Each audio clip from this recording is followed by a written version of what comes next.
അപ്പോൾ ഈശാവാസ്യ ഉപനിഷത്ത് 8-ാം മന്ത്രം 27-ാമത്തെ പേജ്. ചിലപ്പോൾ പേജ് നമ്പർ വ്യത്യാസപ്പെടാം, പലരുടെയും ബുക്ക് പല രീതിയിലായി. അവിടെ മന്ത്രത്തിൽ വന്നത് സപര്യഗാത്, സഹ ആത്മാ പരി അഗാത്. അതിനർത്ഥം പറഞ്ഞു വ്യാപകം എന്നുള്ള അർത്ഥത്തിലാണ് പറഞ്ഞത്. പിന്നെ പറഞ്ഞു ശുക്രം എന്ന് പറഞ്ഞാൽ ശുദ്ധം. അതിനർത്ഥം ചെയ്തു ജ്യോതിഷ്മത്. പരമാത്മ ജ്യോതിസ്വരൂപനല്ലേ?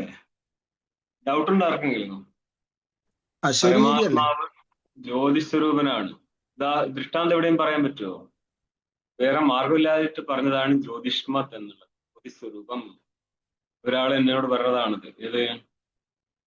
ഹൃദയത്തിലെ അങ്കുഷ്ടമാത്ര പുരുഷൻ ജ്യോതിസ്വരൂപനായിട്ട് ഇങ്ങനെ ഇരിക്കുകയാണ്. ഏത്? തീനാളം പോലെ.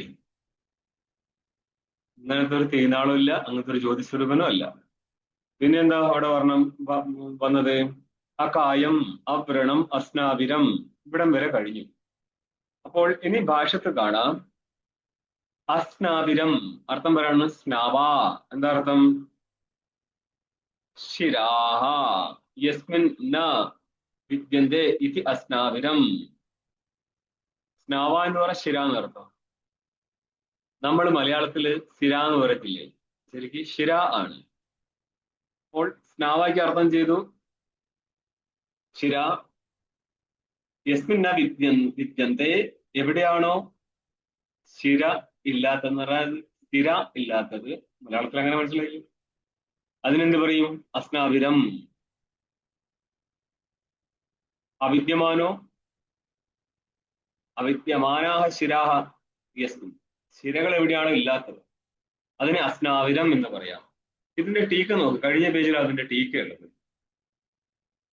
സ്നു പ്രക്ഷരണേ ധാതു സ്നാവിരം ന സോറി സ്നാവ എന്ന് ആദ്യം ഉണ്ടാക്കിയ ശേഷം സ്നാവ ശബ്ദം സിദ്ധിച്ചിട്ട് സ്നാവ ശബ്ദത്തിന് അർത്ഥമാണ് ശിര എന്നുള്ളത്. അതെന്തുകൊണ്ടാ സ്നാവ ശബ്ദത്തിന് ശിര എന്ന അർത്ഥം കിട്ടിയത്? ഇതിനെയാണ് ഈ ടീകാകാരൻ പറയുന്നത്. സ്നു എന്നുള്ള ധാതുവിന് അർത്ഥമാണ് പ്രക്ഷരണം. ക്ഷരണം നടത്തുകയാണ് എന്ന് പറഞ്ഞാൽ ശ്രവണം നടത്തുകയാണ്, ഒഴുകിപ്പിക്കുകയാണ്. രക്തത്തെ ശരീരം മൊത്തം ഒഴുകിപ്പിക്കാനുള്ള ദ്വാരമാണ് ഈ ശിരകൾ. സിരകൾ എന്ന അർത്ഥം പറയാം മലയാളത്തിലാണെങ്കിൽ. അത് അതിനെയാണ് വ്യാഖ്യാനിച്ചത് ടീക്കയിൽ തന്നെ. സ്നാവയന്തി ശരീരമിതി സ്നാവാഹ ശിരാഹ. രക്തത്തെ മൊത്തം സ്നാവയന്തി എന്ന് പറഞ്ഞാല് ചലിപ്പിക്കുന്നു. നിങ്ങൾക്ക് 7-ാം നമ്പർ ടിപ്പണി നോക്ക്. സ്നാവയന്തി ചരന്തി ചരതിർ ഗതി കർമ്മ. ചരധാതുവിന് അർത്ഥമാണ് ഗതി എന്നുള്ളത്. അപ്പോൾ രക്തത്തിന് ഗമനം കൊടുക്കുന്നത് കൊണ്ട് നമ്മൾ ആ നാഡികളെ എന്ത് വിളിച്ചു? ശിര എന്ന് വിളിച്ചു. ഇങ്ങനെ ഇരിക്കുന്ന ശിര എവിടെയാണോ ഇല്ലാത്തത് അതിനെ അസ്നാവിരം എന്ന് വിളിച്ചു. ഈ സ്ഥൂല ശരീരത്താണ് ശിരകൾ ഉള്ളത്. സ്ഥൂല ശരീരം ഇല്ലാത്ത ആത്മാവിന് ശിരകളും ഇല്ല എന്ന അർത്ഥത്തിലാണ് വേണ്ടത്. ഇനി ഭാഷ നോക്കിക്കോ. അവ്രണം അസ്നാവിരം ഇത്യാഭ്യാം സ്ഥൂല ശരീര പ്രതിഷേധ. ഈ അസ്നാവിരം എന്നുള്ള പദത്തിന് മുന്നേ അവ്രണം എന്നൊരു പദം വന്നിരുന്നു. അവ്രണത്തിന് അർത്ഥം വരാണ് അക്ഷതം, ക്ഷതമില്ലാത്തത് എന്നർത്ഥം. ഈ രണ്ട് പദങ്ങളാലും, ഏതൊക്കെ? അവ്രണം എന്നുള്ള പദത്താലും അസ്നാവിരം എന്നുള്ള പദത്താലും എന്താ പറയപ്പെട്ടത്? ആത്മാവിന് സ്ഥൂല ശരീരം ഇല്ല എന്നാ പറയുന്നത്. ആത്മാവിനായിട്ട് പ്രത്യേക ശരീരമൊന്നുമില്ല, ശരീര സംബന്ധിയല്ല ആത്മാ. പക്ഷെ അവിദ്യാഭ്യാസം വഴി ശരീര സംബന്ധവാനെ പോലെ ആത്മ വ്യവഹരിക്കുന്നെന്ന് മാത്രം. അതുകൊണ്ട് വാസ്തവത്തിൽ അവിദ്യാസംബന്ധം ഇല്ലാത്തത് കൊണ്ട് അവിദ്യാജന്യമായിരിക്കുന്ന ശരീര സംബന്ധമില്ല.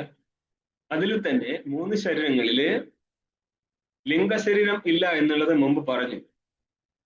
അകായം എന്നുള്ള ശബ്ദത്താൽ ലിംഗശരീരരഹിതമാണ് ആത്മാ എന്ന് പറഞ്ഞു.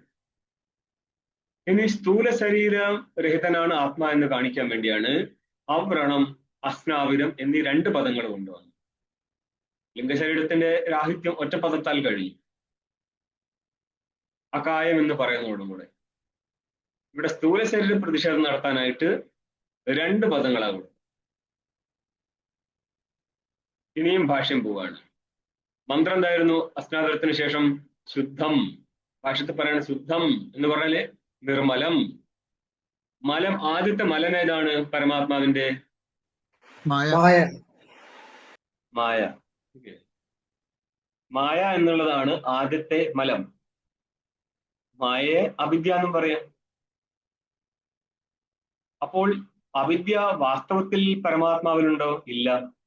കാരണം അവിദ്യ പോലും പരമാത്മാവിൽ കൽപ്പിതമാണ്. അല്ലാതെ പരമാത്മാവിൽ അവിദ്യ ഉണ്ടെന്നോ അവിദ്യാ സംബന്ധം ഉണ്ടെന്നോ അവിദ്യാ സംബന്ധം കൊണ്ട് പരമാത്മാവ് ഈശ്വരനാകുന്നു എന്നൊന്നും സിദ്ധാന്തമല്ല.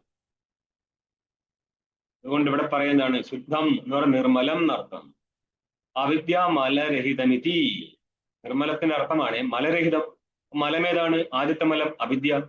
അവിദ്യ മലരഹിതം. അവിദ്യ എന്നുള്ള മലത്തിന്റെ രാഹിത്യം ബ്രഹ്മത്തിൽ പറഞ്ഞാൽ അവിദ്യ കാര്യമായിരിക്കുന്ന അന്ധക്കരണം, ശരീരം, ഇങ്ങനെ ഇരിക്കുന്ന മലങ്ങളും ബ്രഹ്മത്തിലില്ല എന്ന് സിദ്ധിക്കപ്പെടും. മൂലകാരണമായിരിക്കുന്ന അവിദ്യ തന്നെ ബ്രഹ്മത്തിലില്ലെങ്കിൽ അവിദ്യ കാര്യമായിരിക്കുന്ന മറ്റൊരു മലവും ബ്രഹ്മത്തിൽ ഉണ്ടാകത്തില്ല. ബ്രഹ്മ ആത്മ സമാനാർത്ഥമാണ്. ഇതുകൊണ്ട് എന്ത് സിദ്ധിച്ചു? കാരണശരീര പ്രതിഷേധ. കാരണശരീരത്തെ പ്രതിഷേധിച്ചതാണ്. എന്നപ്പോൾ കാരണശരീരം എന്തായിരിക്കും? അവിദ്യയാണ് കാരണശരീരം. കാരണശരീരത്തിൽ നിന്നുണ്ടാവുന്ന ഏതാ? കാരണശരീരത്തിന്റെ കാര്യമാണ് എന്തൊക്കെ?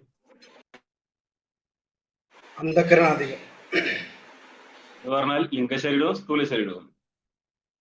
ഒരു കാര്യം പറഞ്ഞാൽ അതിന്റെ ക്രമത്തിൽ ചിന്തിക്കാൻ ഇതുവരെ പഠിച്ചിട്ടില്ല. ഇനി ഭാഷ ഒന്ന് കണ്ടോ, മന്ത്രം ആദ്യം നോക്കിയോ. അപാപവിദ്ധം, പാപരഹിതം എന്നർത്ഥം ഭാഷത്തിൽ. അപാപവിദ്ധം ഇതിന്റെ അർത്ഥം എന്താ? പാപേന വിദ്ധം പാപവിദ്ധം എന്ന് പറഞ്ഞാൽ പാപയുക്തം എന്നർത്ഥം. പാപയുക്തനായിരിക്കുന്ന ജീവൻ സിദ്ധമല്ലേ? അതുകൊണ്ടാണല്ലോ ഇവിടെ കിടന്ന് വിലകുന്നത്. ഭൂമിയിൽ ഇപ്പോൾ ഭോഗം നടത്തണമെങ്കിൽ പുണ്യപാപങ്ങൾ ഉണ്ടായിരിക്കണം. വെറും പുണ്യം മാത്രമാണെങ്കിൽ ആരെങ്കിലും ഭൂമിയിലേക്ക് വരും? ഇവിടെ പാപം ഉണ്ടോ ഇല്ലയോ എന്ന് ടെസ്റ്റ് ചെയ്യണമെങ്കിൽ ഒന്ന് ട്രെയിനിൽ കയറി നോക്കിയാൽ മതി. ശരിക്കേ, എവിടെ ഒന്നും ഇല്ലാത്ത പാപങ്ങൾ അന്നേരം വന്നു കയറും. ഒരു ട്രെയിൻ യാത്രയോട് കൂടി പാപം എന്താന്ന് മനസ്സിലാവും. അപാപവിദ്ധം അർത്ഥം പറയാണ് ധർമാധർമാദി പാപവർജിതം. അല്ല, ഈ പാപം എന്ന് പറഞ്ഞാല് അധർമ്മത്തെ എടുത്താൽ പോരായിരുന്നോ? എന്തിനാണ് ഈ ധർമ്മത്തെയും കൂടി എടുത്തത്? അല്ലേ? പാപരഹിതം അത് പുണ്യമല്ലേ ധർമ്മം? അധർമ്മമല്ലേ പാപം? ഇവിടെ പൂർവമീമാംസ സിദ്ധാന്തത്തില് ധർമ്മത്തിന് എന്താ പറയുന്നത്? വേദവിഹിത കർമ്മോ ധർമ്മ. വേദനിഷിദ്ധ കർമ്മ അധർമ്മ. വേദവിഹിത കർമ്മ ധർമ്മ. വേദനിഷിദ്ധ കർമ്മ അധർമ്മ. വേദത്താൽ വിഹിതമാണെങ്കിൽ ആ കർമ്മത്തെ ധർമ്മമെന്നും വേദത്താൽ നിഷേധം ചെയ്താൽ ആ കർമ്മം അധർമ്മമായി മാറും. പക്ഷേ നൈയായികന്മാര് പറയുന്നത് വേദവിഹിത കർമ്മ ജന്യോ ധർമ്മ. വേദത്തിൽ വിഹിതമായിരിക്കുന്ന കർമ്മം ചെയ്താൽ കിട്ടുന്ന പുണ്യമാണ് ധർമ്മം. വേദത്തിൽ നിഷേധം ചെയ്തിരിക്കുന്ന കർമ്മം ചെയ്താൽ കിട്ടുന്ന പാപമാണ് അധർമ്മം. നൈയായികൻ ചെറിയ വ്യത്യാസമുണ്ട്. മനസ്സിലായോ? വേദനിഷിദ്ധ കർമ്മജന്യോ അധർമ്മ പുല്ലിംഗത്തിൽ വിടും. വേദവിഹിത കർമ്മജന്യോ ധർമ്മ. പക്ഷെ പൂർവമീമാംസയില് വേദവിഹിത കർമ്മത്തെ തന്നെയാണ് ധർമ്മം എന്ന് പറയുന്നത്. വേദനിഷിദ്ധ കർമ്മമാണ് അധർമ്മം. അപ്പൊ ഇവിടെ നാലാമത്തെ ടിപ്പണി നോക്കിയേ. ധർമാധർമാദി പാപേതി ധർമ്മസ്യാപി ജന്മാദി അനർത്ഥ ഹേതുത്വ വിശേഷാത് പാപത്വ വിപദേശ ഇതി ബോധവ്യം. അണ്ടർലൈൻ ചെയ്തോ. എന്തുകൊണ്ടാണ് നിങ്ങൾ ധർമ്മത്തിലും പാപശബ്ദ പ്രയോഗം നടത്തിയത്? അതിന് കാരണം പറയാണ്. ധർമ്മവും ധർമ്മസ്യാപി ജന്മാദി അനർത്ഥ ഹേതുത്വ വിശേഷാത്. ജന്മം, മരണം, അടുത്ത ജന്മം, ഇതിനെല്ലാറ്റിനും, അതിൽ ഭോഗം, സുഖഭോഗം, ഇതിനെല്ലാറ്റിനും കാരണമാണ് എന്ത്? ധർമ്മം. അതായത് സുഖഭോഗം നടത്തി കഴിഞ്ഞാല് ഭോഗ്യ വസ്തുവിന് സമാനമായിരിക്കുന്ന വസ്തുവിൽ ഇച്ഛ ജനിക്കും. ഇച്ഛ ജനിച്ചാൽ പ്രവൃത്തി ഉണ്ടാവും താദൃശ വസ്തു പ്രാപ്തിക്കായിട്ട്. പ്രവൃത്തനായാൽ ധർമ്മമോ അധർമ്മമോ ഉത്പന്നമാവും. ഇങ്ങനെ നിരന്തരമായിട്ട് ഈ സംസാരപ്രാപ്തിക്ക് കാരണമായി പോകുന്നുണ്ട് ധർമ്മം പോലും. അതുകൊണ്ടാണ് ധർമ്മത്തെ നമ്മൾ എവിടെ വെച്ചത്? അധർമ്മകോടിയിൽ വെച്ചു കൊടുത്തത്. അധർമ്മകോടിയില്ല, പാപകോടിയിൽ വെച്ചത്. അതുകൊണ്ടാണ് ഇവിടെ പറഞ്ഞത് പാപത്വ വ്യപദേശ എന്ന് പറഞ്ഞ പാപശബ്ദത്താൽ ആരും പറയപ്പെട്ടു? ധർമ്മവും പറയപ്പെട്ടു. എന്തുകൊണ്ടാ? ജന്മത്തിന് കാരണമാവും എന്നുള്ളത് കൊണ്ട്. ഇതെന്തിനാ അങ്ങനെ പറയുന്നത്? ജന്മം കിട്ടിക്കഴിഞ്ഞാൽ പിന്നെ എന്ത് ചെയ്യുന്നുള്ളത്? അതായത് പുണ്യഭാവത്തിനനുസരിച്ച് അവന്റെ അഭിരുചിക്കനുസരിച്ച് കർമ്മം ചെയ്തു വരും. ചെയ്താൽ പിന്നെയും മുന്നോട്ടേക്ക് ഇടതടവില്ലാതെ ജന്മങ്ങൾ വന്നു ചേരും. മരിക്കാനേ ബുദ്ധിമുട്ടുള്ളൂ, ജനിക്കാനോ ഒരു ബുദ്ധിമുട്ടില്ല എന്നുള്ളതാണ്. കയ്യിലിരിപ്പിനനുസരിച്ച് എന്ന് പറഞ്ഞാൽ കർമ്മം ചെയ്തു വെച്ചതുണ്ടല്ലോ അനന്തകോടി ജന്മത്തില്, അതെടുത്തിട്ട് ഏതോ ഒരു ജന്മം കിട്ടിയിരിക്കും. അതുകൊണ്ട് മരിക്കാൻ നിൽക്കുന്ന ആൾക്കാർ ഒരിക്കലും ടെൻഷൻ അടിക്കരുത്, ജനിച്ചില്ലെങ്കിലോ എന്ന്. പ്രോത്സാഹിപ്പിക്കുന്നതല്ല, കാര്യം പറഞ്ഞതാണ്. ജന്മം അങ്ങനെ കിട്ടിക്കോളും. അത് ഏതാന്നുള്ള കാര്യത്തിൽ മാത്രമേ ബുദ്ധിമുട്ടുള്ളൂ. അപ്പൊ അത് ഏതാണെന്ന് നിശ്ചയിക്കുന്നത് ആരാ? ജീവൻ തന്നെയാ. കാരണം അവന്റെ കർമ്മമാണ് അടുത്ത ജന്മത്തിന് കാരണം. അവന്റെ കർമ്മം, ജ്ഞാനം, ഉപാസന തം വിദ്യാകർമ്മണി സമന്വാരതയുടെ പൂർവ്വപ്രജ്ഞ. അടുത്ത ജന്മത്തിലേക്ക് പോകുന്ന സമയത്ത് അവന്റെ കൂടെ പോകുന്നത് അവന്റെ വിദ്യ, അവന്റെ കർമ്മം, അവന്റെ വാസന. ഈ ജന്മത്തിൽ എങ്ങനെയാണോ കർമ്മം, എങ്ങനെയാണോ ചിന്തനം, എങ്ങനെയാണോ അവന്റെ വാസന, അതിനനുസരിച്ച് അടുത്ത ജന്മം ഉണ്ടാവും. ജന്മത്തോട് കൂടെ പോകുന്ന വാസനയാണ് ഒരു മനുഷ്യൻ മറ്റൊരു മനുഷ്യനിലേക്കുള്ള കർമ്മ വ്യത്യാസത്തിന് കാരണം. ഇപ്പോൾ വേദാന്തം പഠിക്കുമ്പോൾ പോലും അവന്റെ ഉപാസനയിൽ കൂടുതലാണെങ്കിൽ പഠനമൊക്കെ ശരി തന്നെ, പക്ഷെ പറഞ്ഞു തീരുന്ന നേരം അത് ഉപാസനയിൽ പോയാൽ നിൽക്കത്തുള്ളൂ. അതെന്തുകൊണ്ടാ? അവന്റെ പൂർവ്വവാസന അതായതുകൊണ്ടാണ്. പഠിച്ചു എന്നല്ല, പഠിക്കുകയൊക്കെ ചെയ്യാം. നമ്മുടെ വാസനയാണ് അവിടുത്തെ മുഖ്യ റോള് സ്വീകരിക്കുന്നത്. അതിപ്പം പഠനത്തിന്റെ മാത്രമല്ല കേട്ടോ, ഏത് കാര്യത്തിലും വാസനയ്ക്ക് ഒരു വലിയൊരു പ്രാധാന്യമുണ്ട്. സമാനമായിട്ടുള്ള സ്ഥലത്ത് ജീവിക്കുന്ന ആൾക്കാർക്ക് പോലും അവരുടെ വ്യവഹാരം മാറി മറിയുന്നത് സ്വന്തം കാരണം അഭിമുഖീകരിക്കേണ്ട വിഷയങ്ങൾ സമാനമായിരിക്കും, പക്ഷെ പ്രതികരിക്കുന്നത് രണ്ടുപേരും രണ്ട് രീതിയിലായിരിക്കും. അത് അവന്റെ പണ്ട് ഉണ്ടാക്കി വെച്ചിരിക്കുന്ന ഇംപ്രഷൻ അനുസരിച്ചിരിക്കും, അവന്റെ സംസ്കാരത്തിനനുസരിച്ചിരിക്കും. അതുകൊണ്ട് ഈ കർമ്മം ചെയ്യുന്നതോടുകൂടെ തന്നെ, കാരണം വിധിക്കപ്പെട്ട കർമ്മം ചെയ്യുന്നവരും ബോധപൂർവം അവിടെയുള്ള സാംസ്കാരിക പരിവർത്തനം നടത്താൻ ജീവൻ ശ്രമിച്ചുകൊണ്ടേയിരിക്കണം എന്നുള്ളതാണ്. അത്ര പെട്ടെന്നൊന്നും മാറി കിട്ടത്തില്ല. എന്നാലും അവിടെ മാറ്റം സംഭവിച്ചു കഴിഞ്ഞാൽ പിന്നെ ഏത് ജന്മത്തിലാണെങ്കിലും അവന് കൈകാര്യം ചെയ്യുന്ന രീതിക്ക് വ്യത്യാസം ഉണ്ടാവും. ഇനി മുന്നോട്ടാണ് എന്താണ് അപാപവിദ്യത്തിന് അർത്ഥം പറഞ്ഞു. ധർമാധർമാദി പാപവർജിതം. ആരാണ് ഈ ധർമാധർമാദി പാപരഹിതൻ? ജ്ഞാനിയാണോ ബ്രഹ്മമാണോ? ബ്രഹ്മത്തെ കുറിച്ചാണ് ഈ പറയുന്നത്. ഭാഷൻ തുടങ്ങിയത് അങ്ങനെയല്ലേ? യോയം അതിക്രാന്തേർ മന്ത്രേരുക്തഹാത്മാ സസ്വേന രൂപേണ കിൻ ലക്ഷണഹാന. മുമ്പത്തെ മന്ത്രങ്ങളിലൂടെ പറയപ്പെട്ടിരിക്കുന്ന ആത്മാ സ്വരൂപത്തിൽ എങ്ങനെയുള്ളവനാണ്? സ്വരൂപ കഥനമാണ് നടക്കുന്നത്. ഇതിന് അവാന്തര ശബ്ദം എന്നും പറയാം, അവാന്തരവാക്യം എന്നും പറയാം. സ്വരൂപത്തിൽ എങ്ങനെയാണ് എന്ന് പറഞ്ഞാല് അവാന്തരവാക്യത്തിൽ തന്നെ ശുദ്ധനെ പറഞ്ഞുകൊണ്ടിരിക്കുകയാണ്. ഇപ്പോൾ ചിലപ്പോൾ ആരെ പറയും? ശക്യാർത്ഥത്തെ പറയും, ചിലപ്പോൾ ലക്ഷ്യാർത്ഥത്തെ പറയും. വേറെ വാച്യാർത്ഥമോ ലക്ഷ്യാർത്ഥമോ ആവാം. ലക്ഷ്യാർത്ഥത്തെ എടുത്തു കഴിഞ്ഞാൽ എന്തായി? സ്വരൂപബോധക വാക്യത്തിൽ അവൻ ലക്ഷ്യാർത്ഥ ബോധക വാക്യമായി. മറ്റൊന്ന് സ്വരൂപബോധകമാണെങ്കിൽ പോലും ശക്യാർത്ഥ ബോധക വാക്യമായി മാറും. ഇതിന്റെ അവസാനത്തെ സമയത്ത് ഒന്ന് മാറ്റി പിടിക്കും, അതവന്റെ വാച്യമായി മാറും. ശാശ്വതീപ്യ സമാപ്തിയോ വ്യതിധാത് എന്ന് പറയുമ്പോഴേ അത് ഈശ്വരനിലെത്തി നിൽക്കും. അപ്പൊ ഒരേ സെന്റൻസിൽ തന്നെ ഒരു വാക്യം തീരുമ്പോഴേക്കും ശരിക്കും ഇവിടെ ഒറ്റ സെന്റൻസ് എന്ന് പറയാൻ പറ്റില്ല, അത് രണ്ട് സെന്റൻസാണ്. നമുക്ക് നമ്പർ ഇട്ട് കിട്ടുന്ന നേരം 8 എന്നുള്ള നമ്പറിലാണ് വന്നത്, പക്ഷെ ഇത് രണ്ട് കാര്യമാണ് പറയുന്നത്. രണ്ട് വാക്യങ്ങളിലൂടെ വിശിഷ്ടനെയും ശുദ്ധനെയും സിദ്ധിക്കുന്നുണ്ട്. അവാന്തര 2 വാക്യം ഇവിടെ സമ്പന്നാവുന്നുണ്ട്. ഓക്കെ. ശുക്രമിത്യാദീനി വജാൻസി പുല്ലിംഗത്വേന പരിണയാനി.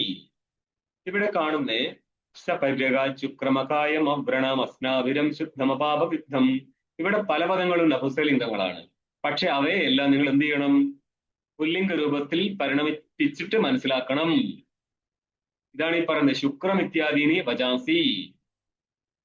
ശുക്രം, അപാപവിദ്ധം ഇങ്ങനെയുള്ള വാക്കുകളെ എല്ലാം തന്നെ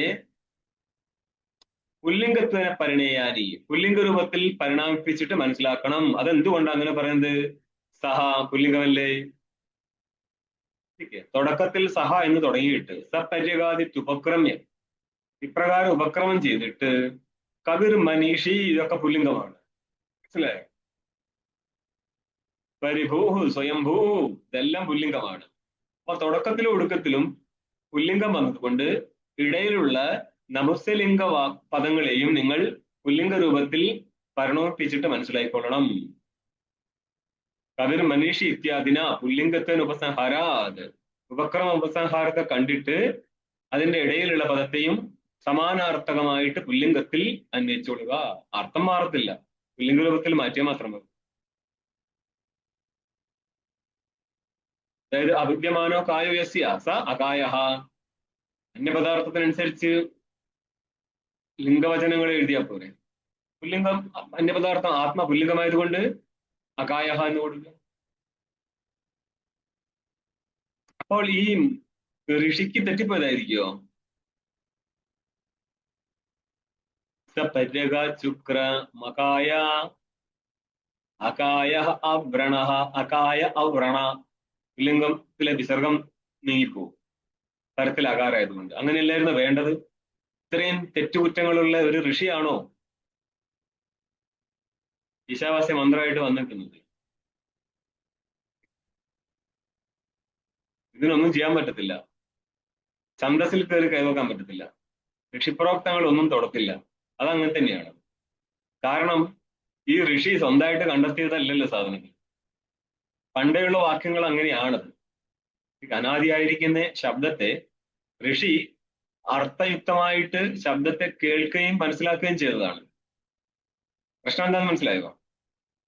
ശബ്ദത്തെ മാത്രമായിരുന്നു അങ്ങേര് കേട്ടതെങ്കിൽ അങ്ങേർക്ക് വസ്തുവിഷയക ജ്ഞാനമില്ലെന്ന് പറയേണ്ടി വരും. നമ്മൾ ഈ ക്ലാസ് കേൾക്കുന്ന പോലെ തന്നെ അങ്ങേരും കേട്ടു എന്ന് പറയേണ്ടി വരും. മനസ്സിലായോ? അതുകൊണ്ട് എന്ത് വേണം? ഋഷി കേൾക്കുന്ന ഋഷിക്ക് അതിന്റെ അർത്ഥയുക്തമായിരിക്കുന്ന വാക്യത്തെയാണ് കേട്ടിരിക്കുന്നത്. അവിടെ കൊണ്ടിച്ച് കെട്ടണം. ഒന്നും ഇവിടെ ഇല്ല. ഇപ്പൊ നമ്മൾ ബുദ്ധിപരമായിട്ട് നീങ്ങിയില്ലെങ്കിൽ ആൾക്കാരെടുത്ത് പഞ്ചിക്കിടും. അത് ഒഴിവാക്കാൻ വേണ്ടിയിട്ടാണ് ഇതൊക്കെ. പണ്ട് ഒരു കഥയുണ്ട്. ഈ രഘുനാഥ ശിരോമണിയോ ഉദയനാചാര്യനോ മറ്റോ ആണ് ഉദയനാചാര്യയുടെ കഥയാന്ന് തോന്നുന്നു. ഇവരങ്ങനെ, കാരണം അന്നത്തെ നൈയായികന്മാരിൽ ഉദ്ദണ്ഡന്മാരാണ് ഇവര്. വന്ന് ഈ ഒഡീസയിലെ ജഗന്നാഥ് ടെമ്പിളിൽ ഇല്ലയോ, അവിടെ ചപ്പൻ ഭോഗ് എന്നുള്ള ഒരു പരിപാടി കിട്ടണം. ചപ്പൻ ഭോഗ് 56 കൂട്ടം വിഭവങ്ങളായിട്ട് ഭഗവാൻ ഊട്ടും. ഒന്ന് കുറഞ്ഞു പോയാൽ ഭഗവാൻ പ്ലേറ്റ് മറിച്ചിടും. ഞാൻ കൂട്ടി ചേർത്താട്ടോ. അല്ല, ഇതിങ്ങോട്ട് 56 അങ്ങോട്ട് എണ്ണി കൊടുത്തില്ല എന്ന് തരാറുണ്ടോ? പക്ഷെ എണ്ണി കൊടുക്കും. കാരണം എന്താ? ഇതൊക്കെ 56 എനിക്ക് കിട്ടുന്നതാണ്ടോ, കാരണം 56 തന്നെ വേണം. ഇത് വള്ളൗട്ട് പോലെയാണ്. അപ്പൊ 56 കൂട്ടം ഭോഗമൊക്കെ ആയിട്ട് കക്ഷി ഇങ്ങനെ ജീവിച്ചുകൊണ്ടിരിക്കുന്ന കാലത്താണ് കക്ഷി വന്ന് അവിടെ കയറുന്നത്. വന്നു കയറുന്നേരം, അതായത് സംഭവമൊക്കെ അയ്യായികം തന്നെ, പക്ഷേ അവിടുത്തെ ദർശനം നടത്താനുള്ള ആഗ്രഹം ഉണ്ടായിരുന്നു. ഇങ്ങനെ എത്തുമ്പോഴേക്കും അവിടുത്തെ നട അടച്ചു. അപ്പൊ അങ്ങേര് പറയുന്നുണ്ട്, ആരെ ഈ ജഗന്നാഥന് ഇവിടെ കംപ്ലൈന്റ് ആണത്. ഐശ്വര്യ മതമത്തോസി, 56 കൂട്ടം വിഭവമായിട്ട് കഴിച്ചിട്ട് നീ ഐശ്വര്യത്തിൽ മതമത്തനായിരിക്കുകയാണ്. മമ അവജ്ഞായ കൽപ്പതേ, എന്നെ അവജ്ഞ നടത്താനായിട്ട് നിൽക്കുകയാണ്. ഇല്ലെങ്കിൽ 2 മിനിറ്റ് വൈകിച്ചൂടായിരുന്നു, ഞാൻ വന്ന് കണ്ടിട്ട് അടച്ചാൽ പോരെ ഇതൊക്കെ. എന്താ പ്രശ്നം? എന്താ ഇങ്ങനെ പറയാൻ? ഉപസ്ഥിതേഷു ബൗദ്ധേഷു, ഇവിടെ ഞാനൊരുത്തൻ ഉള്ളത് കൊണ്ടാണ് നിന്റെ സിദ്ധി നടക്കുന്നത്. നീ ഉണ്ടോ ഇല്ലയോ എന്നുള്ളത് ആർക്ക് വേണം ഇവിടെ? നിന്നെ സിദ്ധിക്കാൻ പറ്റുന്നുണ്ടോ എന്നുള്ളതാണ് ഇവിടുത്തെ വിഷയം. ഉപസ്ഥിതേഷു ബൗദ്ധേഷു, ഈ കൂടിയിരിക്കുന്ന ബൗദ്ധന്മാരിൽ മമ അധീന തവസ്ഥിതി, നിന്റെ സ്ഥിതി എന്നുള്ളത് എന്റെ കയ്യിലാണ്. മമ അധീന തവസ്ഥിതി, എന്റെ കയ്യിലാണ് ഉണ്ണി നിന്റെ സിദ്ധി ഉള്ളത്. കളിക്കുന്ന നേരം കുറച്ച് മെനക്കൊക്കെ കളിക്കുക, അങ്ങനെയും പറയാൻ ആൾക്കാരുണ്ടായിരുന്നു. അന്നേരാണ് ഇവിടെ കുറച്ച് ആൾക്കാർ നേരക്ക് നിൽക്കരുത്, ചരിഞ്ഞേ നിൽക്കാൻ പാടുള്ളൂ, ഭഗവാനിൽ നിന്ന് രശ്മി വായുന്ന നേരം പൊള്ളരുത്, എന്ത് ചെയ്യുന്നുള്ള. അപ്പം ഭഗവാനെ പഞ്ഞിക്കിടാൻ പറ്റുന്ന ആൾക്കാരുണ്ടായിരുന്നു അല്ലേ? നൈയായികന്മാരുടെ മുന്നിൽ ഈശ്വരൻ പ്രത്യക്ഷപ്പെടത്തില്ല എന്ന് പറഞ്ഞു കേട്ടിട്ടുണ്ടോ? ഇല്ല. ഈശ്വരൻ ആവുമെങ്കിൽ പ്രത്യക്ഷപ്പെടത്തില്ല നൈയായികന്റെ മുന്നിൽ. എന്തുകൊണ്ടാ? നൈയായികന്റെ മുന്നിൽ ഈശ്വരൻ പ്രത്യക്ഷപ്പെട്ടാൽ ഈശ്വരനോട് പറയും ഈശ്വരോ മിഥ്യ ദൃശ്യത്വ ഘടവത് എന്ന് പറയും. സംസ്കൃതം ഈശ്വരൻ അന്നേരം അവിടെ നിന്ന് തടി കഴിച്ചിലാകും. ഈശ്വരൻ മിഥ്യയാവുന്നു. എന്തുകൊണ്ടാ? ജ്ഞാന വിഷയമായതുകൊണ്ട്. എന്റെ മുന്നിൽ പ്രത്യക്ഷപ്പെടേണ്ട വല്ല ആവശ്യമുണ്ടായിരുന്നോ? ജ്ഞാനത്തിന് വിഷയമായതുകൊണ്ട് നീയും മിഥ്യയാണ്. ഈ തെറി കേൾക്കാതിരിക്കാൻ ഈശ്വരൻ ഒരിക്കലും നൈയായികന്റെ മുന്നിൽ പ്രത്യക്ഷപ്പെടില്ല. ഇനി ഇവിടെ നോക്ക്, തമാശയൊക്കെ മാറ്റും. നിങ്ങൾ കാര്യം എന്തെങ്കിലും പഠിക്കും. പുല്ലിംഗത്വന പരിണയാനി. എന്തുകൊണ്ടാണ്? സപര്യകാദിത്യുപക്രമ്യ. സപര്യകാതെന്ന് തുടങ്ങിയിട്ട് കവിർ മനീഷി പരിഭൂ സ്വയംഭൂഹു എന്നിങ്ങനെ പുല്ലിംഗത്വന ഉപസംഹാരാത്. പുല്ലിംഗ ശബ്ദത്താൽ ഉപസംഹാരവും നടത്തി, പുല്ലിംഗ ശബ്ദത്താൽ തുടക്കവും നടത്തിയതിനാൽ ബാക്കി ഇടയിലുള്ള എല്ലാ നപുംസലിംഗ പദങ്ങളെയും പുല്ലിംഗ രൂപത്തിൽ പരിണമിപ്പിച്ചിട്ട് മനസ്സിലായിക്കൊള്ളുക. പിന്നെന്താ നിങ്ങളുടെ അടുത്ത പാദത്തില് കവിർ മനീഷി അല്ലേ? അപ്പൊ പറയാണ് കവിഹി. എന്താ അർത്ഥം? ക്രാന്തദർശി. ക്രാന്തദർശി എന്താ അർത്ഥം? ടീക്ക നോക്കിയെന്നോ ക്രാന്തദർശിയിൽ എന്താ പറഞ്ഞത്? ക്രാന്തം അതിക്രാന്തം നഷ്ടം ഇത്യുപലക്ഷണം. ക്രാന്തം എന്ന് പറഞ്ഞാൽ അതിക്രാന്തം എന്നർത്ഥം. അതിക്രമിച്ച് കഴിഞ്ഞു പോയത്. കഴിഞ്ഞു പോയത് ഏതാ? നഷ്ടപ്പെട്ടത് എന്നർത്ഥം. നഷ്ടപ്പെട്ടത് ഏതാ? അത് ഭൂതകാലമാണ്. ഭൂതകാലത്തിലേക്ക് പോയി. അപ്പൊ അങ്ങനെ മാത്രം മനസ്സിലാക്കിയാൽ പോരാന്ന് പറഞ്ഞത്. ഭൂത ഭവിഷ്യത് വർത്തമാനദർശി എന്നാണ് ഉദ്ദേശിച്ചത്. ദർശി എന്താണ്? പശ്യതീതി ദർശി. കാണുന്നവനാണ് ദർശി. ഏതിനെ? അതിക്രാന്തത്തെ കാണുന്നവൻ. അതിക്രാന്തം എന്ന് പറഞ്ഞാൽ അതിക്രമിച്ച് പോയതിനെ, അന്നേരം അതീതമായിരിക്കുന്ന വസ്തുവിനെ അറിയുന്നവൻ എന്നർത്ഥം. അപ്പൊ അതീതമായതിന് മാത്രം പോരല്ലോ, പിന്നെയോ വർത്തമാന വസ്തുവിനെയും അനാഗത വസ്തുവിനെയും അറിയുന്നവൻ എന്ന് വേണം. ഇത്ര അർത്ഥത്തിലാണ് ക്രാന്തദർശി എന്ന് പറഞ്ഞത്. അപ്പൊ ക്രാന്ത ശബ്ദത്തിന് എന്താ അർത്ഥം? ക്രാന്ത ശബ്ദത്തിന് അർത്ഥം പറ. കഴിഞ്ഞു പോയത്. കഴിഞ്ഞു പോയത് എന്ന് പറഞ്ഞാൽ അതീതം എന്നർത്ഥം. അത് ഉപലക്ഷണം ചെയ്തിട്ട് ഏതിനൊക്കെ ഗ്രഹിക്കും? ക്രാന്ത ശബ്ദത്തിന്റെ ഉപലക്ഷണ രൂപത്തിൽ ക്രാന്ത ശബ്ദം ഏതിനൊക്കെ ഗ്രഹിപ്പിക്കും? ക്രാന്ത ശബ്ദം അതിക്രാന്തത്തെയും പറയും. പിന്നെ എന്തൊക്കെ പറയും? അതീതം പറഞ്ഞു. അടുത്തത് വർത്തമാനത്തെ. പിന്നെ ഭാവിയെ പറയും. ത്രികാല ഭാവിയെയും അനാഗതത്തെയും. അതീതത്തെയും വരെയും വർത്തമാനത്തെയും വരെയും ഭാവിയെയും പറയും. എന്ത്? ക്രാന്തശബ്ദം. ക്രാന്തശബ്ദം. അപ്പൊ ക്രാന്തശബ്ദം വാച്യാർത്ഥം ഏതായിരിക്കും? അതീതം. ഉപലക്ഷണ വഴിയിൽ എന്ത് പറയും? ഉപലക്ഷണ വിധേയ അനാഗതവും വർത്തമാനവും പറയപ്പെടും. ഭാഷ്യത്തില് കവിഹി ക്രാന്തദർശി സർവദൃക് എന്നാ ഉദ്ദേശിച്ചത്. അതായത് ഈശ്വരൻ വർത്തമാന വിഷയങ്ങളെ പ്രത്യക്ഷീകരിക്കുകയും അതീത വിഷയങ്ങളെ അനുമാനം നടത്തുകയും അതീത വിഷയങ്ങളെ സ്മരിക്കുകയും അനാഗത വിഷയങ്ങളെ അനുമാനം നടത്തുകയും ചെയ്യും എന്ന് വേറെ ടെക്സ്റ്റുകളിൽ കാണാം. ഇവിടെ എത്രയും ഡീറ്റെയിൽ ഇല്ല. ഇതൊക്കെ എഴുതി വെച്ച അവിടേക്ക്. ഇതൊക്കെ എനിക്കൊന്ന് അദ്വൈത സിദ്ധിയിലോ മറ്റോ നിങ്ങൾക്ക് കഴിഞ്ഞ ഭാഗമാണ്. വർത്തമാന വിഷയങ്ങളെ പ്രത്യക്ഷമാണ്, അതീത വിഷയങ്ങളെ സ്മരിക്കും, അനാഗത വിഷയങ്ങളെ അനുമാനം ചെയ്യും. അപ്പോൾ എല്ലാ വിഷയജ്ഞാനവും അങ്ങേർക്ക് ഉണ്ടാവും, പക്ഷേ പ്രത്യക്ഷമാണെന്നില്ല. അതീത വസ്തുവിനെ പ്രത്യക്ഷമാക്കണമെങ്കിൽ അതെങ്ങനെ സംഭവിക്കും? ആക്കണേ ചെയ്യുകയൊക്കെ ചെയ്യണം. അതീതത്വനെ പ്രത്യക്ഷം. അതീത വസ്തു ഇല്ലല്ലോ, അതീത വസ്തു ഉണ്ടായിട്ടുണ്ട്. അപ്പം അതീത വസ്തു അതീതത്വനെ പ്രത്യക്ഷമാക്കാമെന്ന് യോഗസൂത്രത്തിൽ അങ്ങനത്തെ ഒരു പ്രസംഗമൊക്കെയാണ്. അനാഗത വസ്തുവിനെ അനാഗതത്വനെ ഗ്രഹിക്കും. നവ്യന്യായികന്മാര് മൂത്ത് അദ്വൈതസിദ്ധിയിൽ എത്തിക്കഴിഞ്ഞാൽ അവിടെ ഇതിന്റെ സിസ്റ്റം മാറ്റും. അതെന്തുകൊണ്ടാ? നിങ്ങൾ ഇതാരെ കുറിച്ചാ പറഞ്ഞത്? പരമാത്മാവിനെ കുറിച്ച്. എന്ത്? സർവദൃക്കാണെന്നുള്ളത്. സർവം പശ്യതീതി സർവദൃക്ക്. എല്ലാറ്റിനെയും അറിയുന്നവനായത് കൊണ്ടാണ് സർവദൃക്കായത്. ഇതിനെന്തെങ്കിലും പ്രമാണമുണ്ടോ നിങ്ങൾ ഈ പറയുന്നതിനൊക്കെ? അപ്പൊ ഭാഷ്യകാരൻ പ്രമാണം കൊടുക്കുകയാണ്. ന അന്യോ അതോസ്തി ദ്രഷ്ട ശ്രോത മന്ദ വിജ്ഞാത. ഈ മന്ത്രം നപുംസലിംഗത്തിലും പുല്ലിംഗത്തിലും ഉണ്ട്. ദ്രഷ്ട ശ്രോത മന്ദ പുല്ലിംഗമാണ്. ഇനി നിങ്ങൾക്ക് ഇതേ മന്ത്രം ന അന്യോ അതോസ്തി ദ്രഷ്ടൃ ശ്രോതൃ മന്ത്ര് എന്ന നപുംസലിംഗത്തിലും കാണാം. രണ്ട് ബൃഹദാരണ്യത്തിൽ തന്നെയാണ്, രണ്ട് ഏരിയയിലാണെന്ന് മാത്രം. അന്യോ അതഹ ഇവനിൽ നിന്ന് ഭിന്നമായിട്ട് ആരും ദ്രഷ്ടാവും ശ്രോതാവും മന്ദാവുമായിട്ടില്ല. ഇപ്പണി 10 കാണും. നൻ ആത്മനഃ സർവദൃക്തേ പ്രതിദേഹം തദനുഭൂയത. ആത്മാ സർവത്തിന്റെയും ദ്രഷ്ടാവാണെങ്കിൽ നമ്മളെ ദേഹത്തിലും നമ്മൾക്ക് എല്ലാറ്റിനെയും കാണാൻ അറിയാൻ പറ്റണ്ടേ? നമ്മളും ആത്മാവല്ലേ? നമ്മൾ അത്രയും മോശക്കാരനായ ആത്മാവാണോ? അല്ലല്ലോ, ആത്മാവല്ലേ. ആത്മാവ് സർവദൃക്കാണെങ്കിൽ ഞാൻ നിങ്ങളൊക്കെ സർവദൃക്കാവണ്ടേ? തത്ത ദേഹാവച്ഛേദന സർവദൃക്ത് എന്തുകൊണ്ടില്ല? എന്നുവെച്ചാൽ അനുഭൂയത ഇതി, നമ്മൾക്കത് അനുഭവപ്പെടുന്നില്ല. അതുകൊണ്ടോ അപ്രാമാണികം തത്, ഈ പറഞ്ഞത് അപ്രാമാണികമാണ്. അതഹ ശ്രുതി പ്രമാണേതി, അതുകൊണ്ട് പ്രമാണമായിട്ട് ശ്രുതിയെ തന്നെ എടുത്ത് കാണിക്കുകയാണ്. ഇനി ഭാഷകാരന്റെ തലയിൽ കയറണ്ടെന്ന് വിചാരിച്ചിട്ടുണ്ടാകും കക്ഷി. നഹി സർവ ഉപഹിതസ്യ സർവദൃക്തം ദേഹാദ്യവച്ഛേദന പ്രത്യേകം ശക്യം. സർവ ഉപഹിതനായിരിക്കുന്ന സാക്ഷിയുടെ സർവദൃക്തം നമ്മൾക്ക് ദേഹാദ്യ അവച്ഛിന്നമായിട്ട് ഗ്രഹിക്കാൻ പറ്റൂല. ദേഹാദി അനവച്ഛിന്നമായിട്ടാണെങ്കിൽ ഗ്രഹിക്കാൻ പറ്റും. അപ്പൊ ജ്ഞാനിക്ക് സർവരുടെയും ജ്ഞാനം ഒരു ശരീരത്തിലൂടെ കിട്ടുമോ? അതുമില്ല. കാരണം ജ്ഞാനിയും ദേഹപരിച്ഛിന്നമായിട്ടാണ് ഇരിക്കുന്നത്. അതായത് ജീവന്റെ ഭോഗം എവിടെയാണ് സംഭവിക്കുന്നത്? ജാഗ്രതയിലും സ്വപ്നത്തിലോ. സുഷുപ്തിയിൽ ജീവന് ഭോഗമുണ്ടോ? ഇല്ല എന്ന് കരുതിയിട്ട്, അല്ല, സുഷുപ്തിയിൽ ജീവന് ഭോഗമുണ്ടോ? ഇല്ല എന്ന് കരുതിയിട്ട് സുഷുപ്തിയിൽ ആ ജീവൻ പരമാത്മാവുമായിട്ട് ഏകത്വം പ്രാപിച്ചിട്ടുണ്ടോ? ഇല്ല.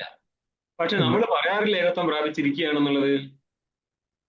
ഞങ്ങൾ അങ്ങനെയൊക്കെ പറയും എന്ന് കരുതിയിട്ട് മായാരഹിതനായിക്കൊണ്ട് ആ ജീവന് ബ്രഹ്മപ്രാപ്തി സുഷുപ്തിയിൽ നടന്നോ?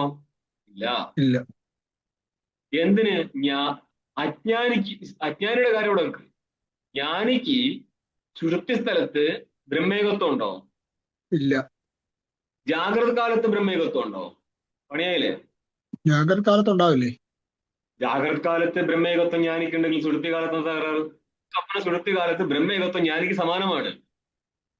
എന്നിട്ടും ജ്ഞാനി സുഷുപ്തി പോകാറില്ലേ? മനസ്സിലായോ? അപ്പൊ ജീവനായതുകൊണ്ടാണ് സുഷുപ്തി പോയത്, ബ്രഹ്മമായതുകൊണ്ടാണ് സുഷുപ്തി പോയത്? ജീവനായതുകൊണ്ട്. അപ്പൊ അങ്ങനെ ജീവത്വം ഉണ്ടോ ഇല്ലയോ? ജീവത്വം ഉണ്ട്. ജീവത്വം ഇല്ലാതെ ജീവത്വം നിലനിൽക്കുകയാണ്. ഇതാണ് ബാധിത അനുവൃത്തി. ഇങ്ങനെ ജീവത്വം നിലനിൽക്കുന്നത് കൊണ്ട് ജ്ഞാനി ഒരിക്കലും ഈശ്വര രൂപത്തിൽ സർവദൃക്കാവൂല. ഇത് ഞാനിപ്പോൾ ഈ പ്രസംഗം ഇങ്ങനെ അവതരിപ്പിച്ചത് കേരളത്തിലെ ഒരു ഡോക്ടർക്ക് വേണ്ടിയാണ്. അവസരങ്ങളാണ് നമുക്ക് അത് സമർത്ഥിച്ചു കൊടുക്കാൻ പറ്റത്തുള്ളൂ. 2 തലം കൂട്ടിച്ചേർത്തിട്ട് വേണം മനസ്സിലാക്കാൻ ഓരോ സ്ഥലവും. എന്തൊക്കെ? ബ്രഹ്മ ഏകത്വം അജ്ഞാനിക്ക് പോലും ഉണ്ട് സുഷുപ്തി സ്ഥലത്ത് എന്ന് കരുതിയിട്ട് അവിദ്യാരഹിതമായിരിക്കുന്ന ബ്രഹ്മേകത്വം അല്ല അവിടെ ഉള്ളത്. ജ്ഞാനിക്ക് ബ്രഹ്മയുഗത്വം ജാഗ്രത സ്വപ്ന സുഷുപ്തിയിൽ സമാനമായിട്ടുണ്ട്. എന്നിട്ടും ജ്ഞാനി സുഷുപ്തിയിൽ പോകാറുണ്ട്. ബ്രഹ്മമായിരുന്നെങ്കിൽ സുഷുപ്തി പോകേണ്ടി വരത്തില്ലായിരുന്നു. ജീവനായതുകൊണ്ടാണ് സുഷുപ്തി പോയത്. എന്നിട്ടും അങ്ങേർക്ക് ജീവത്വം ഉണ്ടോ എന്ന് വെച്ചാൽ ജീവത്വം ഇല്ല. എപ്പോഴില്ല? ജാഗ്രത സ്വപ്ന സുഷുപ്തി കാലത്തും ജീവത്വമില്ല. എന്നിട്ടും സുഷുപ്തി പോയിട്ടുണ്ടെങ്കിൽ ആ ജീവനല്ലേ? അതെ. ഇതെന്തിനു മാനിക്കേണ്ടി വന്നു? പ്രാരബ്ധാനുസാരം സംഭവിക്കുന്നതുകൊണ്ട്. അതുകൊണ്ട് ജ്ഞാനിയായാലും ആ ജീവന്റെ പ്രാരബ്ധാനുസാരമുള്ള വ്യവഹാരത്തിൽ ഈശ്വരേകത്വം ഇല്ല. ഈശ്വരൻ വേറെ നിൽക്കും, ജീവനോട് വേറെ നിൽക്കും. കാരണം ജ്ഞാനിക്കും ഈ സുഷുപ്തി പോകാനുള്ള കാരണമായിട്ട് ആരിരിക്കുന്നുണ്ട്? ഈശ്വരൻ ഇരിക്കുന്നുണ്ട്. ഭോഗപ്രാരബ്ധവും ജ്ഞാനപ്രാരബ്ധവും തമ്മിൽ പരസ്പര ഉടക്കില്ലാത്തത് കൊണ്ട് ജ്ഞാനിക്കും ജ്ഞാനിയുടെ ഭോഗമായിരിക്കുന്ന ജാഗ്രത സ്വപ്ന സുഷുപ്തി സമാനമായിരിക്കും. ഇത്രയേ ഉള്ളൂ അങ്ങേർക്ക് വ്യവഹരിക്കാനുള്ള ഇടം. ഇതിന്റെ അപ്പുറത്തേക്ക് കയറാൻ പറ്റത്തില്ല. അതുകൊണ്ട് ബ്രഹ്മേകത്വം സ്വരൂപത്തിലാണ്, വിശിഷ്ട രൂപത്തിലല്ല. അത് മനസ്സിലായോ? വിശിഷ്ട രൂപത്തിൽ വ്യാവഹാരികമായിട്ടാണ് വരുന്നത്. വിശിഷ്ട രൂപത്തിൽ പാരമാർത്ഥികത ഉണ്ടോ? വിശിഷ്ട രൂപത്തിൽ വ്യാവഹാരികതയല്ലേ. വ്യവഹാരത്തിൽ ജീവനും ഈശ്വരനും ഭിന്നമാണ്. അന്യോ അതോസ്തി ദ്രഷ്ടാശ്രോത മന്ദ ഇത്യാദി ശ്രുതേഹേ. ഈ ആത്മാവിൽ നിന്ന് ഭിന്നമായിട്ട് ഒരു ദ്രഷ്ടാവില്ല, ശ്രോതാവില്ല, മന്ദാവില്ല. പിന്നെ ആരതൊക്കെ ശ്രവിക്കുന്നതും മരണം ചെയ്യുന്നതും എല്ലാം ചേതനം തന്നെ. ആ ചേതനൻ ശുദ്ധനാണോ വിശിഷ്ടനാണോ? വിശിഷ്ടനാണ്. നിങ്ങൾ ഇവിടെ പറഞ്ഞു വന്നത് ആരെക്കുറിച്ചാ? ശുദ്ധനെ കുറിച്ചല്ലേ. പിന്നെ എന്തിനാ നിങ്ങൾ കാല് മാറ്റി ചവിട്ടിയത് ദ്രഷ്ടാശ്രോത മന്ദാന്ന്? ഇവിടെ 2 വസ്തുക്കളില്ല, 2 ഐഡന്റിറ്റി നിലനിൽക്കത്തില്ല. ഒന്നിൽ തന്നെ അവിദ്യായുക്തമായിട്ടും അവിദ്യാരഹിതമായിട്ടുള്ള വ്യവഹാരം കാണിച്ചിരിക്കുകയാണ്. ഇനി എന്താ പദമുള്ളത്? കവിർ, ശേഷം കവിഹിയാണ്. മനീഷി, മനസ ഈശിത, മനസ്സിനെയും നിയന്ത്രിക്കുന്നവനാണിവൻ. എന്താണ് ധാതുവിനെ കണ്ടോ? 11. ഈഷിതേതി, ഈഷ ഗതി ഹിംസ ദർശനേഷുതി ധാതു ഇതം. ഈഷ ധാതുവിന്റെ രൂപമാണ് ഈഷിത എന്നായത്. ഇതിന്റെ അർത്ഥം എന്താ? ഗതി, ഹിംസ, ദർശനം. ധാതുവിന് അനേക അർത്ഥത്വം എന്ന് പറയും. ഒരു ധാതുവിന് പല അർത്ഥം ഉണ്ടാവും. ചിലപ്പോൾ ആ അർത്ഥങ്ങളൊക്കെ ഉപസർഗം കൂട്ടിച്ചേർത്തിട്ടായിരിക്കും പ്രകടമാവാൻ പോകുന്നത്. ചിലപ്പോൾ ഉപസർഗം ഇല്ലെങ്കിൽ പോലും എടുത്തോളണം. അപ്പോൾ ഈഷിത എന്നുള്ളത് എന്തർത്ഥം കിട്ടി? ദർശനം അർത്ഥം കിട്ടി. അപ്പൊ മനസ ഈശിത മനീഷ എന്താ ഉദ്ദേശിച്ചത്? സർവജ്ഞ ഈശ്വര ഇത്യർത്ഥ. അപ്പൊ ഈശിത എന്നുള്ളത് സർവജ്ഞ എന്നുള്ള അർത്ഥത്തിലാണത്. മനസ്സിന്റെയും നിയന്ത എന്നുള്ള അർത്ഥത്തിലാണ്. അതാണ് കുറച്ചുകൂടി നല്ലത്. മനസ ഈശിത, മനസ്സിനെ ഈശ്വര ഈശിത. മനീഷ, മനീഷ എന്ന് പറഞ്ഞാൽ ശരിക്ക് ബുദ്ധിക്ക് നമ്മൾ മനീഷ ശബ്ദപ്രയോഗം നടത്താറുണ്ട്. കാരണം മനസ്സിന്റെയും നിയന്താവാണ് ബുദ്ധി. അതുകൊണ്ട് മനീഷ, അവിടെ മനീഷ എന്നാണ് കേട്ടോ, ഇവിടെ ഈശിത എന്നുള്ളു. സ്പീക്ക് മനസ ഈഷ. ഇവിടെ മനീഷ തന്നെയല്ലേ ശബ്ദമുള്ളത്. രണ്ട് സമാനം തന്നെ. ബുദ്ധി മനീഷ എന്ന് പറയും, കാരണം മനസ്സിനെ നിയന്ത്രണം നടത്തുന്നതുകൊണ്ട്. ഇവിടെ മനീഷി എന്നാ ശബ്ദം എന്നാ, ചെറിയ വ്യത്യാസമുണ്ട്. രണ്ടും ഒരേ അർത്ഥമാണ്. മനീഷി എന്ന് പറയാൻ മനസ്സിന്റെ ഈഷിത മനീഷി എന്ന് ഉദ്ദേശിച്ചത് സർവജ്ഞ എന്നുള്ള അർത്ഥത്തിൽ. കാരണം മനസ്സിന്റെ ഈശിത ശരിക്കും ബുദ്ധിയാണ്. ഇവിടെ സകല ബുദ്ധി എന്നുള്ള അർത്ഥത്തില് മനീഷ ശബ്ദം സകല ബുദ്ധിമാൻ, സകല ബുദ്ധി ഉള്ളവൻ, ഈശ്വരൻ എന്നുള്ള അർത്ഥത്തിൽ. പിന്നെന്താ പദമുള്ളത്? പരിഭൂഹു സ്വയംഭൂ പറയാണ്. പരിഭൂഹു എന്താർത്ഥം? സർവേഷാം പരിക്ക് എന്താർത്ഥം? ഉപരി. പരിക്ക് അർത്ഥം ചെയ്ത് ഉപരി. സർവേഷാം ഉപരി ഭവതീരി പരിഭൂഹു. പരിക്ക് അർത്ഥം സർവേഷാം ഉപരി എന്നുണ്ട്. ഭവതീരി ഭൂഹു, ഭവിക്കുന്നത് കൊണ്ട്, ഇരിക്കുന്നത് കൊണ്ട് ഭൂ എന്ന് പറഞ്ഞു. സകലരുടെയും പൊക്കത്തിരിക്കുന്നതിനാൽ അവൻ പരിഭൂഹുവായി, അല്ലേ? ഇപ്പഴ് രണ്ട് നോക്ക്. നിപാതാനം അനേകാർത്ഥത്വാദാഹ. നിപാത ശബ്ദങ്ങൾക്ക് അനേകാർത്ഥമുണ്ട്. ധാതുവിന് അനേകാർത്ഥമുണ്ട്, നിപാതങ്ങൾക്കും അനേകാർത്ഥമുണ്ട്. അപ്പോൾ പരിഭൂഹു എന്നുള്ളതിന്റെ അർത്ഥം പറയാണ് സകലത്തിന്റെ ഉപരിൽ വസിക്കുന്നതുകൊണ്ട് പരിഭൂ എന്നർത്ഥം ചെയ്യും. ഇനി എന്താ ഉള്ളത്? സ്വയംഭൂഹു, അല്ലേ? അർത്ഥം പറയാണ് സ്വയമേവ ഭവതീതി. ടിപ്പണി 3 ഒന്ന് കാണേ. കീദൃക് ഭവതി, സ്വയമേ ഭവതി, സ്വയം തന്നെ ഇരിക്കുകയാണ്. അപ്പോൾ ചോദ്യം, സ്വയം തന്നെ എങ്ങനെയായിരിക്കുന്നത്? ഇതിന്റെ വ്യാഖ്യാനമാണ് ഭാഷ്യത്തിൽ വരുന്നത്. യേഷാം ഉപരി ഭവതി യശ്ച ഉപരി ഭവതി. യേഷാം ഏതിന്റെയൊക്കെ പൊക്കത്താണോ, ഏതിന്റെയൊക്കെ എന്ന് ഉദ്ദേശിച്ചത് എന്താണ്? ടിപ്പണി 3 കാണും. കീദൃക് ഭവതീത്യാഹ യേഷാം എന്ന് പറഞ്ഞാൽ പ്രജാപത്യാദീനാം ഇത്യർത്ഥ. അപ്പൊ യേഷാം എന്ന് എന്തർത്ഥം ചെയ്യും? പ്രജാപത്യാദി. അതായത് പ്രജാപതി ഉദ്ദേശിച്ചത് വിരാട്. വിരാടിന്റെ താഴെയുള്ള ദേവതാദികളൊക്കെ വരും. അതേപോലെ തത്തത് കാല നിയന്താക്കളായിരിക്കുന്ന ഋഷിമാരെല്ലാം വിടും. ഇവരുടെ ഒക്കെ പൊക്കത്തിരിക്കുകയാണ്. യേഷാം ഉപരിവതി ഭവതി. പിന്നെന്താണത്? യശ്ച ഉപരി ഭവതി, ആരാണോ പൊക്കത്തിരിക്കുന്നത് അതേപോലെ മറ്റുള്ളവരെക്കാൾ പൊക്കത്തിരിക്കുന്നതും. 4 നമ്പർ ടിപ്പണിയും കൂടി നോക്ക്. യശ്ചേതി ഹിരണ്യഗർഭാദി ഇത്യർത്ഥ. അന്നപ്പോൾ ഹിരണ്യഗർഭന് താഴെയുള്ള വിരാടാദികളെ സംബന്ധിച്ചും പൊക്കത്താണ് ആര്? പരമാത്മാവ്. രണ്ടാമത്തെ എന്താ? യശ്ച ഉപരി ഭവതി, വിരാടാദികളെ സംബന്ധിച്ച് ആരാണ് പൊക്കത്തിരിക്കുന്നത്? ഹിരണ്യഗർഭൻ. സർവ സ്വയമേവ ഭവതി, സ്വയം. ആ വസ്തുക്കളെല്ലാം തന്നെ സ്വയമായിട്ടിരിക്കുകയാണ്. അതായത് ഈശ്വരൻ തന്നെയാണ് ഹിരണ്യഗർഭനായിട്ടിരിക്കുന്നതും പ്രജാപത്യാദികളായിട്ടിരിക്കുന്നതും. എന്നപ്പോൾ യാതൊരു പ്രജാപത്യാദികളുടെയും പൊക്കത്തിരിക്കുന്നുവോ, അതേപോലെ യാതൊരു ഹിരണ്യഗർഭൻ സകലത്തിന്റെയും പൊക്കത്ത് ഇരിക്കുന്നുവോ, ഇതെല്ലാം തന്നെ സ്വയമാണ് എന്നുള്ളത് കൊണ്ട് അവനെ സ്വയംഭൂ എന്ന് പറഞ്ഞു. സ്വയമേ ഭവതി സ്വയംഭൂ. താനല്ലോ ആദ്യം പങ്ക്തി വന്നു, സ്വയംഭൂഹോ സ്വയമേ ഭവതി എന്ന. തന്നെത്താൻ ഭവിച്ചത് കൊണ്ട് സ്വയംഭൂവായി. തന്നെത്താൻ എങ്ങനെ ഭവിച്ചു എന്നാണ് ചോദ്യം ടീക്കയിൽ വന്നത്, ടിപ്പണിയിൽ കാണുന്നത്. അപ്പോൾ യാതൊരു പ്രജാപത്യാദികളെക്കാൾ പൊക്കത്തിരിക്കുകയും യാതൊരു പൊക്കത്തിരിക്കുന്നവനായിരിക്കുന്ന ഹിരണ്യഗർഭാദികളായിട്ടിരിക്കുന്നതും അവയെല്ലാം തന്നെ സ്വയം തന്നെ ആയതിനാൽ അവൻ സ്വയംഭൂവായി. ചുരുക്കി പറഞ്ഞാല് ഹിരണ്യഗർഭനും അവന്റെ താഴെയുള്ള പ്രജാപത്യാദികളും എല്ലാം തന്നെ ഈശ്വര സ്വരൂപമായതിനാൽ ഈശ്വരനെ സ്വയംഭൂ എന്ന് പറഞ്ഞു. അല്ലാതെ നമ്മൾ ഇന്നലെ പറഞ്ഞതുപോലെ കല്ലിൽ അരിവാള് തട്ടിയിട്ട് ഉണ്ടായിരിക്കുന്ന ഇത് സ്വയംഭൂ ലിംഗമാട്ടോ. കാശിയിലൊരു ശിവലിംഗമുണ്ട്. അവിടുത്തെ കഥ ഓരോ വർഷവും അത് തിൽ എന്ന് പറഞ്ഞ എള്ളിന്റെ വലുപ്പത്തിൽ ആ കല്ല് വളർന്നു വരിക എന്നാ. അതെ, കുറെ വലിയൊരു കല്ല എന്ന് പറയാൻ കണ്ടിട്ടുണ്ടോ? അത് കണ്ടിട്ടുണ്ട്. നമ്മൾ ഇങ്ങനെ കുറെ കഥ അടിച്ചു വിടും. തിലഭാണ്ഡേശ്വരം നിങ്ങൾക്കിത് നിർണ്ണയിക്കാൻ പറ്റും ഇത് തില്ലിന്റെ വലുപ്പത്തിൽ വളർന്നു കൊടുക്കുന്നുണ്ടെന്നുള്ളത്? അങ്ങനെ ആയിരുന്നു അനാദികാലത്ത് വളർന്നുണ്ടെങ്കിൽ ഇപ്പൊ എവിടെ എത്തിയനെ? അത് ഇത് ഫിനിഷ് അടിച്ചേക്കാം. സ നിത്യമുക്ത ഈശ്വരോ. ഇനി നിങ്ങളുടെ മന്ത്രം ഒന്നും കൂടി കണ്ടോ? അത് യാഥാ തത്വതോ അർത്ഥാൻ വ്യഗതാ ചച്വദീപ്യ സമാപ്യ. ഇതിനെ വ്യാഖ്യാനം കൊടുക്കാൻ പോവാണ്. സഹ പ്രകാരം പറയപ്പെട്ടിരിക്കുന്ന ആത്മാവുണ്ടല്ലോ, ടിപ്പണി 5 നോക്ക്.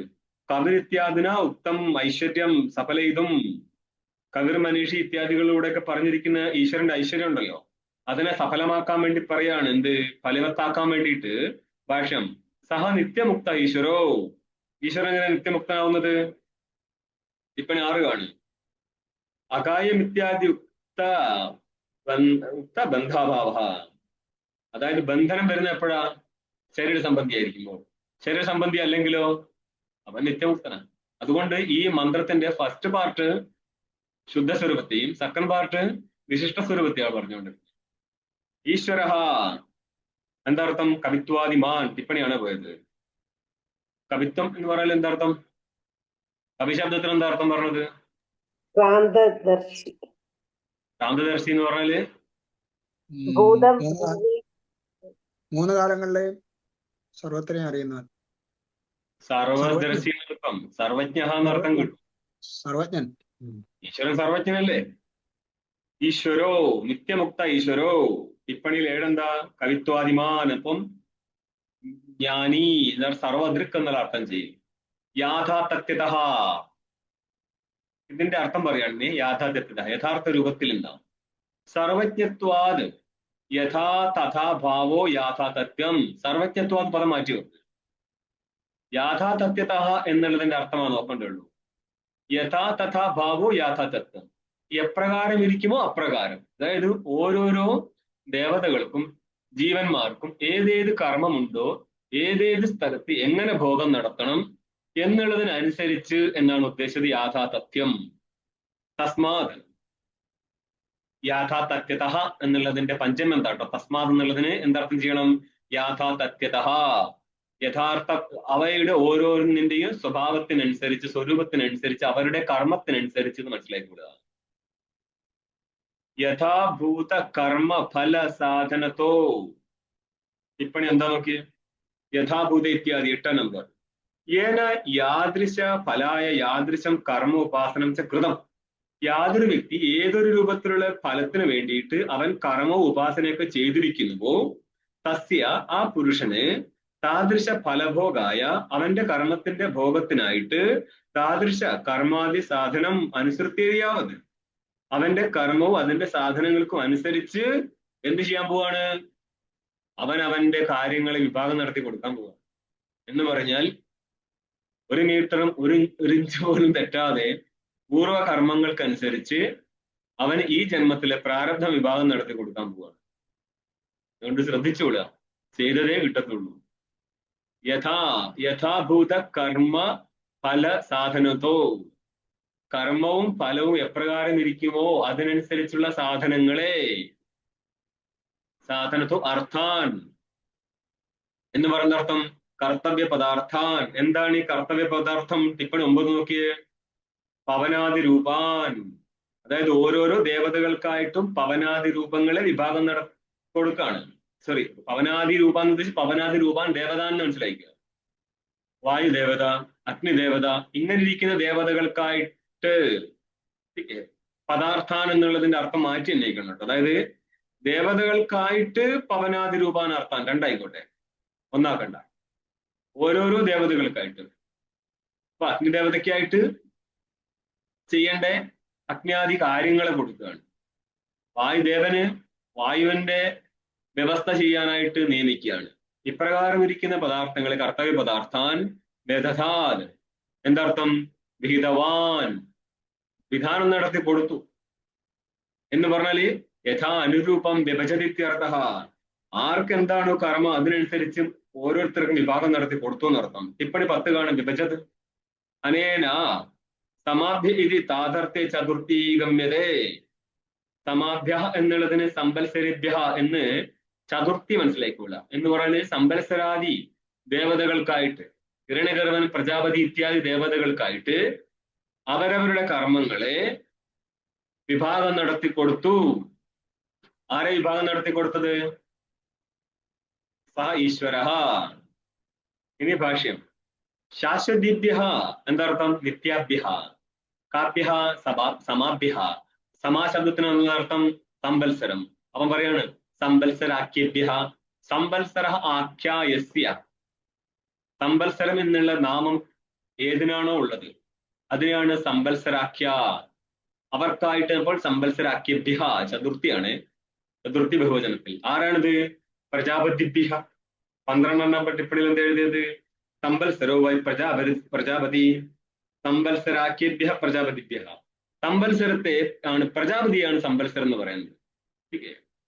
അപ്പൊ പ്രജാപതികൾക്കായിട്ട് കൊടുക്കുകയാണിത്. അവൻ നിലനിൽക്കുമ്പോഴാണ് മറ്റു വ്യവസ്ഥകൾ നടക്കുന്നത് എന്നൊരു മന്ത്രം എവിടെയും കിട്ടിയിരുന്ന. തസ്മിൻ നവോ മാതരിശ്വ അധികാരി നമ്മൾ മുമ്പ് പറഞ്ഞ ഓർമ്മയുണ്ടോ? അത് മാതരിശ്വ അതിനിടയ്ക്ക് വെച്ചിട്ടാണ് നമ്മൾ സംസാരിച്ചത്. തസ്മിൻ സതി, അവൻ ഇരിക്കുമ്പോഴാണ് മാതരിശ്വ ഹിരണ്യഗർഭൻ അബോധാദി എന്ന് പറഞ്ഞ മറ്റുള്ള ജീവന്മാരുടെ എല്ലാം കർമ്മങ്ങൾ വിഭാഗം നടത്തി കൊടുക്കുന്നത്. ഇവിടെ ഇപ്പോൾ നേരിട്ട് പറഞ്ഞിരിക്കുകയാണ്. സഹ നിത്യമുക്ത ഈശ്വര എന്ന് പിടിച്ചാൽ മതി. ആ നിത്യമുക്തനായിരിക്കുന്ന ഈശ്വരൻ നിത്യമുക്തനാണോ? ഈശ്വരൻ നിത്യമുക്തനാണ്. കാരണം ഈശ്വരനിൽ ഒരിക്കലും അവിദ്യാബന്ധനമില്ല. നിങ്ങൾ വിഷ്ണുനായി എടുത്താൽ പോലും മുക്തനാണ്. അനിത്യമുക്തനാരാ? ജീവൻ മുക്തനാണ്. ഇങ്ങനെ രണ്ട് വിഭാഗം ചെയ്യാൻ പറ്റും. ഇവിടെ ഇപ്പോൾ നേരിട്ട് പറയാണ്, ആ ഈശ്വരൻ എന്ത് ചെയ്തു?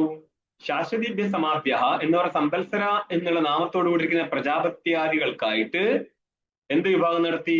അവരവർ ചെയ്യേണ്ട കാര്യങ്ങൾ വിഭാഗം നടത്തി കൊടുത്തു. എന്ന് പറഞ്ഞാല് അജ്ഞാതി ദേവതകൾക്ക് അവരുടെ കർത്തവ്യ പദാർത്ഥങ്ങളെ വിഭാഗം നടത്തി. എന്ന് പറഞ്ഞാൽ അഗ്നിദേവതയ്ക്ക് അഗ്നിയിലും വായുദേവതയ്ക്ക് വായുവിലും നിയന്ത്രണത്തോടുകൂടി അവരെ സൃഷ്ടിച്ചു വിട്ടു. എല്ലാറ്റിന്റെയും പിറകിൽ ഈശ്വരനാണെങ്കിലും തത്തത് ദേവതകൾക്ക് അവരവരുടെ ചെയ്യേണ്ട കാര്യത്തിൽ നിയന്ത്രണം ഉണ്ടാവും. എന്നപ്പോൾ പരമാത്മാവാണ് ഇതിനെല്ലാറ്റിനെയും വാസ്തവത്തിൽ വിഭാഗം ചെയ്ത് വിടുന്നത്. ഇത്യർത്ഥ 12 നമ്പർ ടിപ്പണി കഴിഞ്ഞു അല്ലെ? ചിലയിടത്ത് കാണാം തസ്മാത് പരോന സംവത്സര ആസി. സംവത്സര അതിന് മുന്നേ ഇല്ലായിരുന്നു. അവിടെയുള്ള സംവത്സരം എന്നുള്ള വിരാടാണ് സംവത്സരം. വർഷം അത് സൂര്യന്റെ ഉത്പത്തിക്ക് ശേഷം കണക്കാക്കുന്നതാണ്. ഇവിടെ സംവത്സരം എന്നുള്ള പ്രജാപതി എന്താ? വിരാടാത്മകൻ. ഒരേ അർത്ഥാണ്. ഇതിനെല്ലാറ്റിനെയും നിയന്ത്രണം നടത്തുന്ന ആരാ? ഈശ്വരൻ. അപ്പോൾ നിങ്ങളുടെ 8ാം മന്ത്രവും കഴിഞ്ഞു. ഓം പൂർണ്ണമദഃ പൂർണ്ണമിദം പൂർണ്ണാത് പൂർണ്ണമുദച്യതേ പൂർണ്ണസ്യ പൂർണ്ണമാദായ പൂർണ്ണമേവാവശിഷ്യതേ. ഓം ശാന്തി ശാന്തി ശാന്തി. ശങ്കരം ശങ്കരാചാര്യം കേശവം ബാദരായണം സൂത്രഭാഷ്യകൃതൗ വന്ദേ ഭഗവന്തൗ പുനഃ പുനഃ. ഈശ്വരോ ഗുരുരാത്മേതി മൂർത്തിഭേദവിഭാഗിനേ വ്യോമവത്വ്യാപ്തദേഹായ ദക്ഷിണാമൂർത്തയേ നമഃ. ഓം ശാന്തി ശാന്തി ശാന്തി. ठीक है. नमो नारायण. नमस्ते.